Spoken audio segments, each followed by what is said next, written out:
All right, welcome to Talking Ball with Bill Flowers, his weekly segment on the show. Very impressed, very happy that Bill is here. He had a nice weekend, a nice little former players gathering this weekend, plus the LSU game. All of that came together. How was the weekend, Bill? It was great. It was a fantastic time. We had Eli had some functions this week. Friday night he had a little function, and then some of the players. The university tried to do a really good job of trying to bring our players back together, and so they wanted to parlay Eli's uh, um, induction to the Hall of Fame and to retiring his jersey with trying to bring players back together. And so uh, there were tons of players from our class ages from 2000 to, really from like we had players there for that were mid 90s to not too long ago. So there was tons of players and it was a blast. Yeah, it looked like a bunch of fun. I saw a picture online of you, Mike Espy, and Chris Collins kind of hanging Yeah, out, kind of getting the band back together. yeah, yeah. That was fun. That was and then I got to see Mike Wallace and Dexter McCluster, two great receivers that were after me. So it was just really cool. It was a really fun weekend, and I think Ole Miss is going to do a better job of this. I think that's one of the things that they've kind of realized that they've kind of dropped the ball on is bringing back the ex players. Um, and I mean, I think they realized, wow, there's not a lot that you have to do to really encourage players to come back. I mean, if you can, you know, I mean, there's enough success over the past, decade that you can use excuses to bring players back, and players want to come back. Players want to feel that, hey, just because you're gone doesn't mean you're forgotten. We want you to be part of this program, and they did a really good job of really trying to capitalize on Eli's uh, number retirement and trying to bring back other players. And they realized that this is you can't really replicate what this weekend was. Uh, Especially with the beautiful weather and then thumping LSU, that was just an icing on the cake. Um, but I know they want players back for the A&M game, and I think they'll start, maybe using like 2003 Cotton Bowl. Like they've never celebrated that. So I Mm-hmm. think if you were to use that as a hey, we want to recognize the 2003 Cotton Bowl team, you get guys coming back out of the woodwork for that. And after us, you have other teams that had great success that I think that they'll recognize as well. And one of the things that was really interesting is that I heard a lot of people said one of their favorite things about the weekend was seeing all the old players, and that was kind of cool to recognize to realize that the fans want to see the old players, and that's cool to know that you can still enhance the someone's experience by just kind of being around the Ole Miss program. Tell me, how does this work for a former player? Whenever you want to go back to a game, walk the fans through what kind of you have to do that. If you want to go back, and this, how does this work? Yeah, well, I mean, they would not be able to accommodate every single player from the past if they all showed up at the game at once. So, uh, if you're part of the M Club, how it's worked in the past was that if you're an active member in the M Club, uh, which is the athletic department's alumni club, um, you essentially you can just walk up, let them know you're there. Then you get a sideline pass, pregame, walk around with you get one guest on the field, but you can take your family. You can really enjoy that. Enjoy the Starnes Manning Center. Um, Look at all the different memorabilia and all the wins and the history of the program.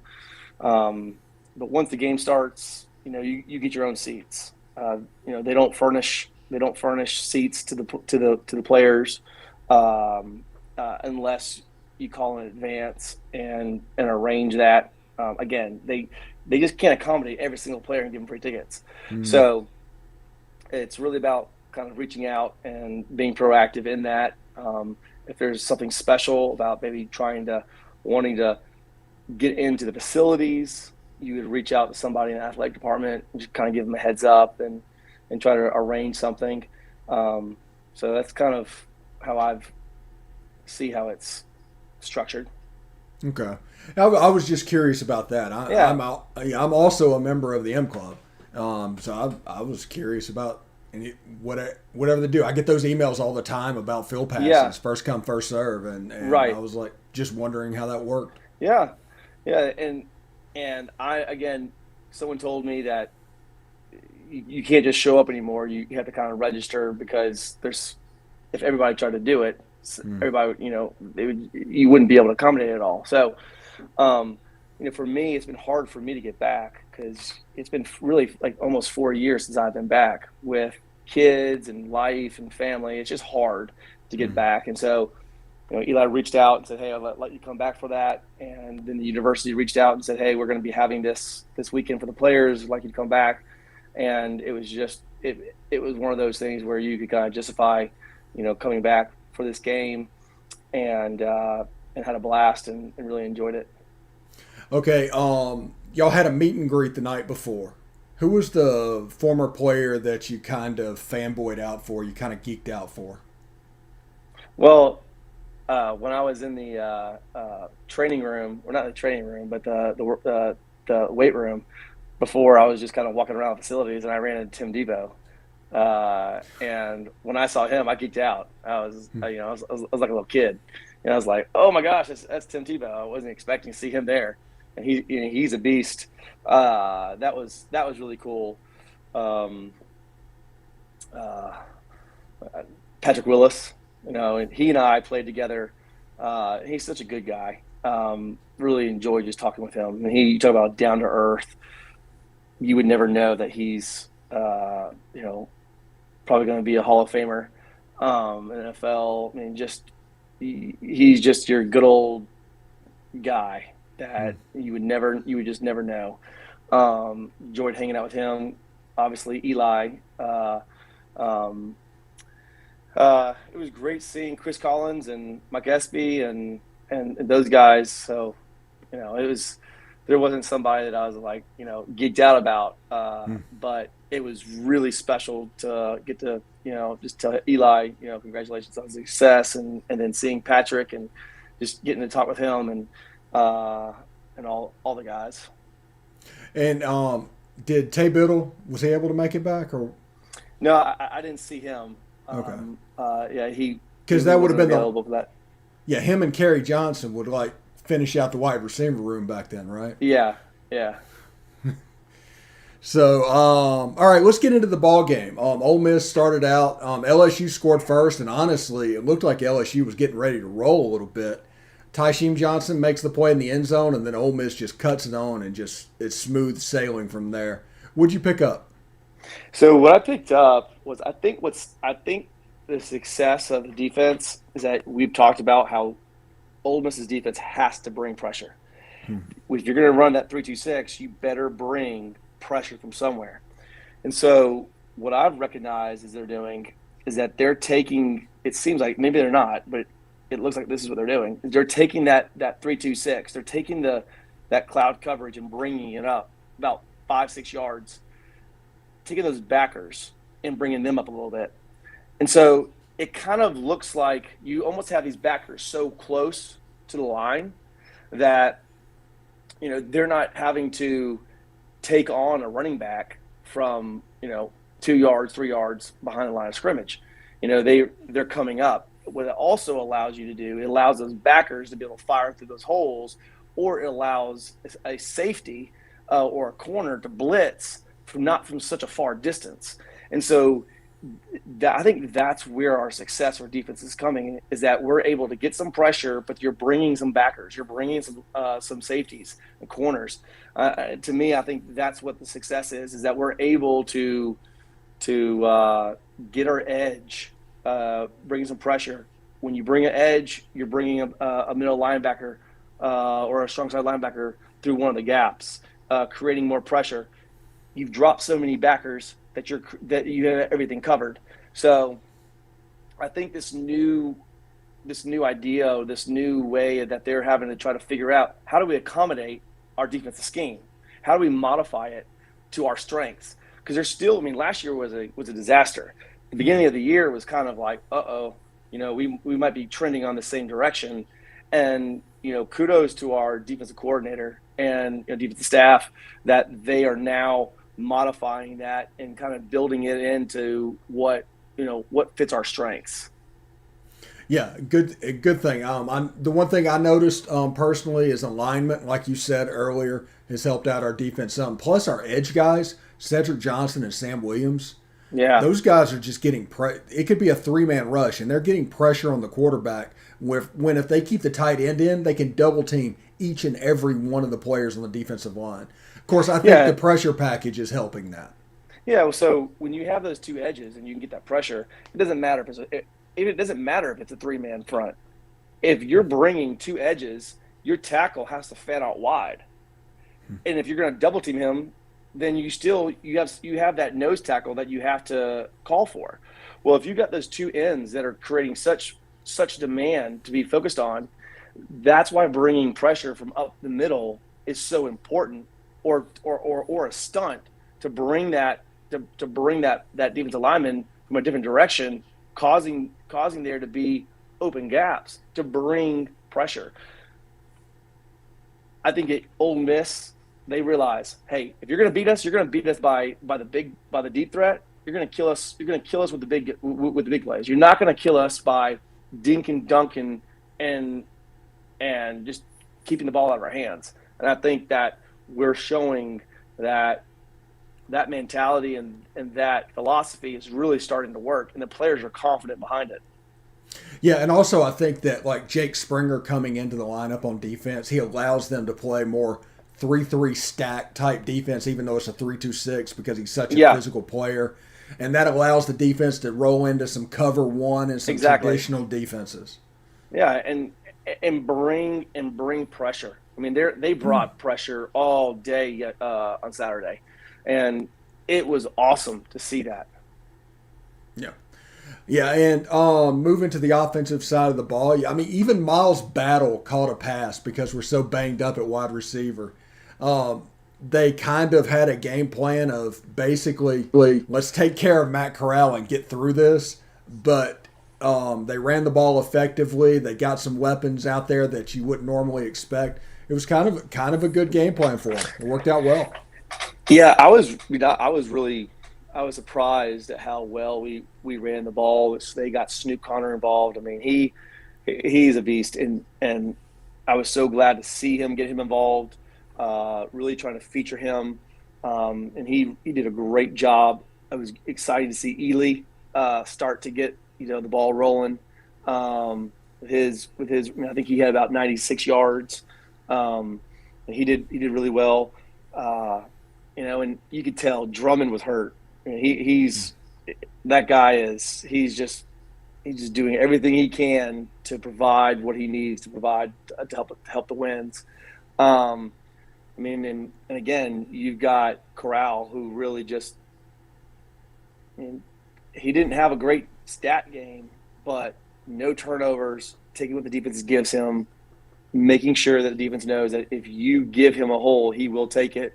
He slid more. He made sure to try to, protect himself. I thought that was really smart. But I still wanted to see Plumlee.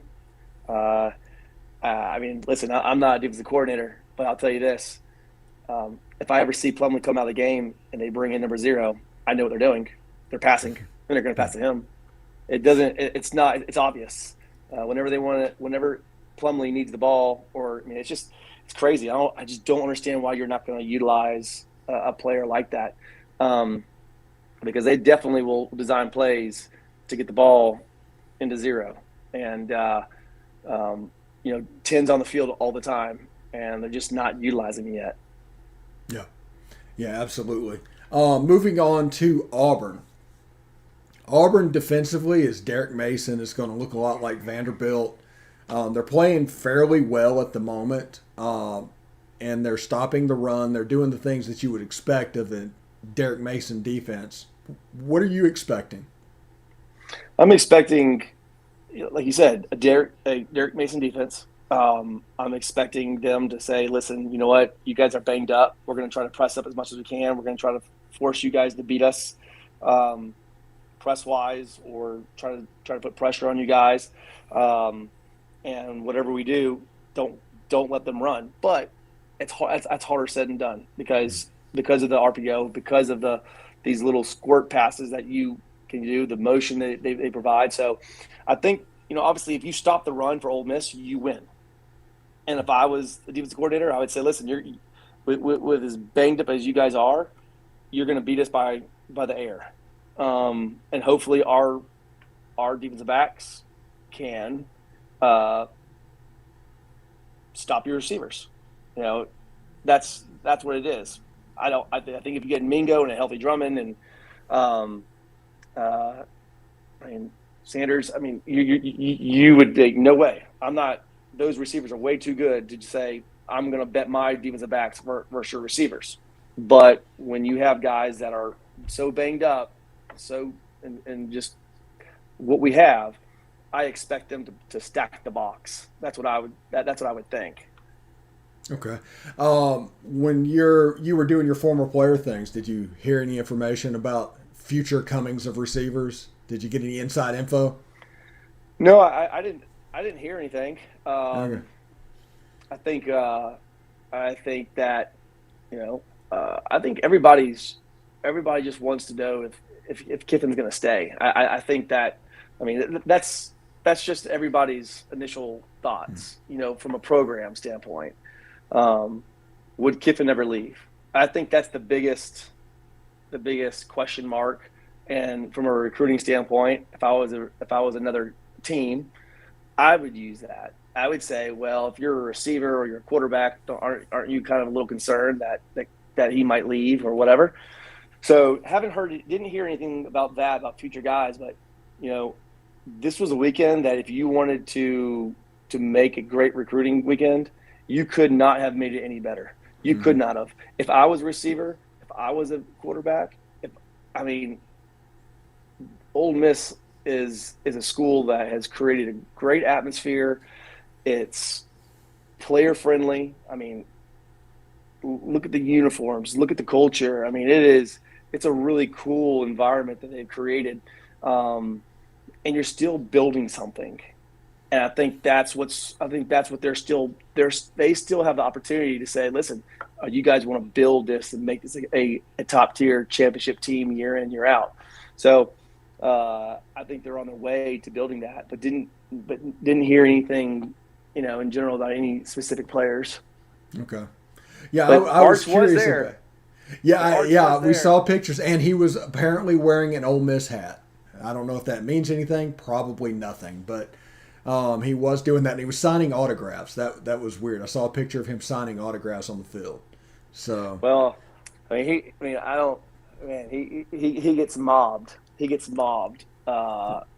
So if you're a Manning, you're gonna get mobbed, and I don't know if that's a good thing or a bad thing, or you know, I would probably think that he'd probably get a little less, not attention, but maybe a little more air to breathe at other schools. But you go to Ole Miss, there's a lot of pressure, just being a Manning, but there's also a lot of, you know, you're just going to get mauled. So it'll be interesting to see how that all that plays out.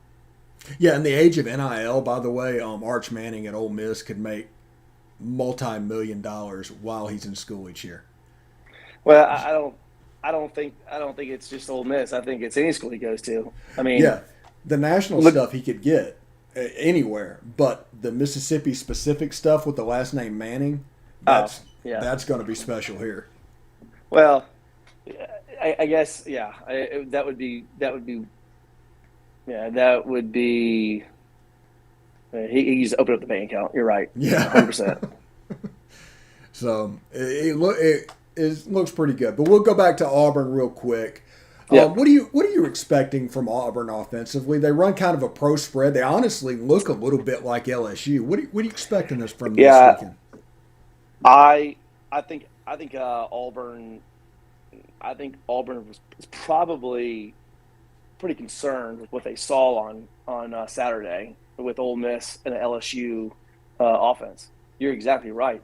Auburn and LSU are very much alike, and the thing that would probably concern Auburn the most is that uh, Nix is not a stay in the pocket quarterback. He is a get out of the pocket quarterback. He does not feel comfortable sitting there. He does not do well under pressure, and if you get him out under pressure, you know that's where you're able to help. That's where you're able to make quarterbacks make mistakes, and so it's either going to be a perfect scenario for him that he gets out and we break containment and don't do our containment, and he'll run, or he's going to have to sit there and he's going to have to make some plays with his feet, and he's at home and he's usually better at home than he's away. But you still have a defense that's showing you that they can get after you. They're very fast. They can make plays. It doesn't matter if you're going to run. If you're going to run, they're going to catch you, or you better not make mistakes. And I think that's what we're doing this year is we're capitalizing on these mistakes.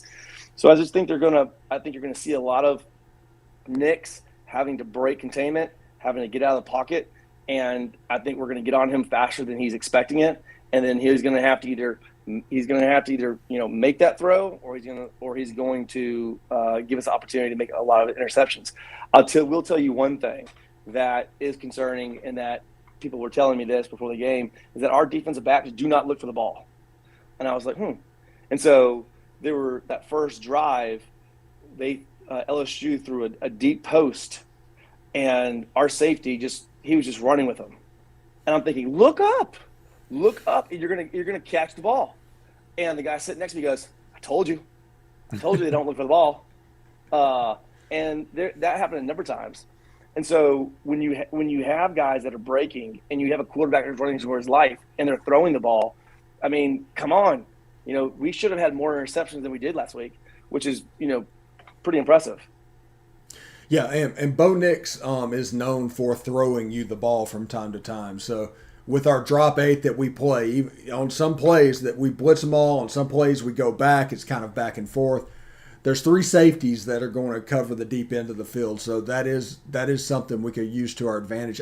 The thing I'm worried about is Tank Bigsby and Jarquez Hunter. Between them, they're close to 1,000 yards this season. Yeah. I think Jarquez Hunter is averaging like 8.9 yards per carry, or some ludicrous amount. Those are probably the two players that I'm most worried about this game. Yeah, well, of course. I mean, it's like what I said with Ole Miss. You take away our run game, and you beat us. You take away their run game, and you beat them. You take our defense and what we're doing. You're having to bring pressure up the middle. So you're having to constantly bring pressure up the middle. Again, if you're going to beat me, you're going to beat me by big plays. You're not going to beat me by just sitting there and just running 10 yards, 8 yards. I'm going to try to meet you before you get going. And I think that's one of the reasons why I think we did so well on Saturday, is because you're bringing pressure and you're keeping the running backs from getting downhill and getting their momentum. And so 100% we have to bring pressure. We have to meet them in the holes. We have to make sure that we do not let that ground game get going. So I think you're exactly right. Those are the two players. You stop them, then you let your quarterback to kind of do what he does, and then, like I said, he's either going to beat you by capitalizing on making plays outside the pocket, or he's going to break down and he's going to throw you the ball. Yeah, and Jordan Hare is a notoriously tough place to play. You played there in 2003. You got the win. That was the Eli or Lorenzo Townsend. I think Yeah, Brandon Jacobs over the top game. it's Um, the loudest. It's the loudest stadium in the SEC, in my opinion. I never got to play in Florida. I mean, I never got to play in Tennessee. But okay, I'll tell you, it was the only stadium that I ever physically felt the percussion of a stadium. okay. What did you guys do to get ready for that? Well, I mean, you just play loud music to where you can't even hear, to Mm, where you're essentially just lip reading in the huddle and knowing, kind of what the system is. I'm not sure what their protocol is, and how they decide, how they're going to check off. But for us, essentially, Eli would get to the line, and he would hand signal under, behind the line to let us know what he was checking off to, if he was going to check to, okay. and you just can't hear. Back in your day, you did a year. Didn't you do a year in the IPF too when it first opened? Yeah, I think 2 years. Did you do the crowd noise game inside the metal IPF or was it all outside? I don't think we ever did it inside the IPF. Now that you mentioned that, it was always outside. Yeah, because that place, I was there 04, 05, 06 into 07. And once they started doing that, the tin that on top of the roof and everything would make that place unbearably loud. It's the loudest thing. So they're going to be well prepared, I think. Oh, I'm sure. I'm sure they're gonna listen after Tennessee. Yeah. I think they're going to make sure that they're prepared for that kind of environment.